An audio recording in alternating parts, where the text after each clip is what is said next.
2026 সালের বাংলার নির্বাচনী মাঠ প্রথম দফা শেষ, কোনো রক্তপাত নেই, কিন্তু ঠিক তারপরেই দ্বিতীয় দফার ভোটের মাত্র 48 ঘন্টা আগে হঠাৎ বদলে গেল পুরো পরিস্থিতি। ভোরের আলো ফোটার আগেই হাবড়া, শ্রীনগর, জয়গাজীতে ঢুকে পড়ল ইডি। প্রশ্ন একটাই, এটা কি শুধু তদন্ত নাকি ভোটের আগের এক বড় রাজনৈতিক চাপ? 25শে এপ্রিল শনিবার উত্তর 24 পরগনার হাবড়া, সুভাষ রোড, শ্রীনগর ও জয়গাজী মোট 17টি ঠিকানায় একযোগে তল্লাশি শুরু করে ইডি। নিশানায় 9 জন চাল ও গম ব্যবসায়ী। চারদিকে কেন্দ্রীয় বাহিনীর কড়া নিরাপত্তা, সশস্ত্র জওয়ানদের উপস্থিতি। এলাকায় ছড়িয়ে পড়ে উত্তেজনা। এই অভিযান হঠাৎ নয়, এর শেকড় রয়েছে কোভিড কালের এক পুরনো মামলায়। তদন্তে উঠে এসেছে সেই সময় এফসিআই থেকে আসা প্রায় 5000 টন গম ভুয়ো নথির মাধ্যমে বাংলাদেশে পাচারের চেষ্টা হয়েছিল। শুল্ক দপ্তর 171টি ট্রাক আটকে প্রায় 16 কোটি টাকার গম উদ্ধার করেছিল। পরে মামলাটি ইডির হাতে যায়। তদন্তে সন্দেহ, এই ব্যবসায়ীরা রপ্তানিকারক সেজে ভুয়ো কাগজ ব্যবহার করে বিপুল পরিমাণ অর্থ লাভ করছিলেন। এখন সেই আর্থিক লেনদেন, সেই নথি সব কিছু খতিয়ে দেখছে ইডি। কিন্তু এখানেই গল্পে আসে সবচেয়ে গুরুত্বপূর্ণ মোড়। এই রেশন দুর্নীতি মামলাতেই ইতিমধ্যেই গ্রেপ্তার হয়েছেন প্রাক্তন খাদ্যমন্ত্রী জ্যোতিপ্রিয় মল্লিক। আর তিনি কে? তিনিই এবার হাওড়া কেন্দ্রের তৃণমূল প্রার্থী। অর্থাৎ ভোটের মাত্র কয়েকদিন আগে তার নিজের কেন্দ্রেই এই ম্যারাথন তল্লাশি কাকতালীয় নাকি সুপরিকল্পিত? ইডির দাবি, জ্যোতিপ্রিয় মল্লিকের সঙ্গে এই ব্যবসায়ীদের আর্থিক লেনদেনের যোগসূত্র এখনও পুরোপুরি খতিয়ে দেখা হয়নি। সেই কাজই এখন চলছে। কিন্তু রাজনৈতিক মহল বলছে টাইমিংটাই এখানে সবচেয়ে বড় প্রশ্ন।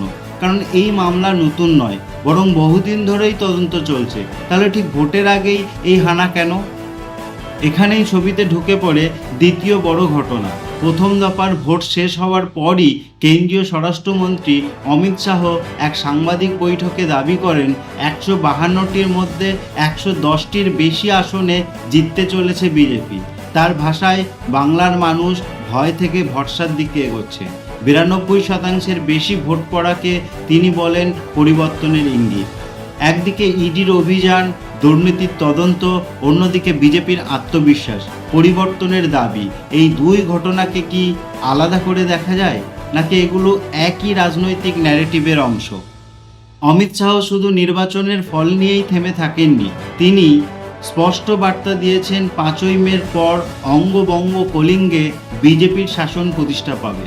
অর্থাৎ এই নির্বাচন শুধু বাংলার নয়, পুরো পূর্ব ভারতের রাজনৈতিক ভবিষ্যতের জন্য গুরুত্বপূর্ণ।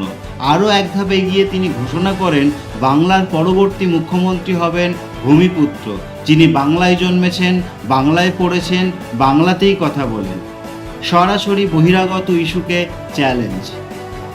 এদিকে নারী নিরাপত্তা, দুর্নীতি, প্রশাসনিক চাপ সব কিছুকে ইস্যু করে বিজেপি তৈরি করছে তাদের ন্যারেটিভ। অন্যদিকে তৃণমূল এবং বিরোধী শিবির প্রশ্ন তুলছে, কেন্দ্রীয় সংস্থার এই সক্রিয়তা কি সত্যিই নিরপেক্ষ? এই পুরো ঘটনাটার মধ্যে একটা সূক্ষ্ম সমীকরণ কাজ করছে।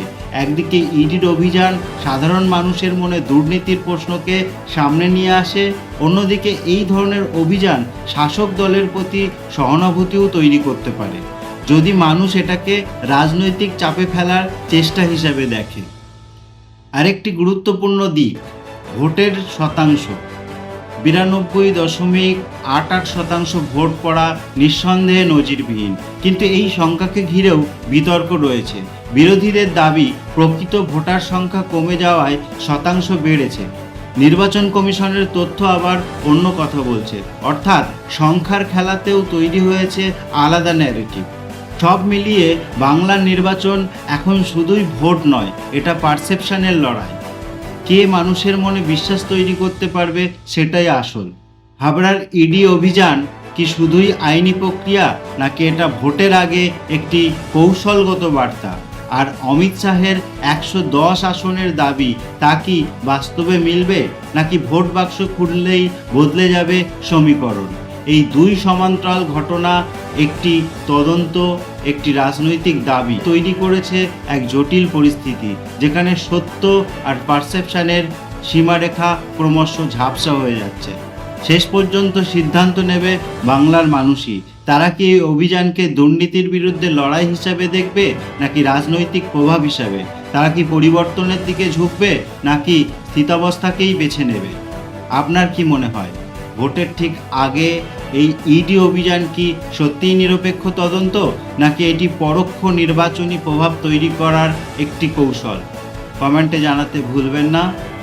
আর এরকমই রাজনৈতিক বিশ্লেষণ পেতে অবশ্যই আমার চ্যানেলকে সাবস্ক্রাইব করুন, পাশে থাকুন আর পাশে থাকা বেল আইকনটি প্রেস করে দিন।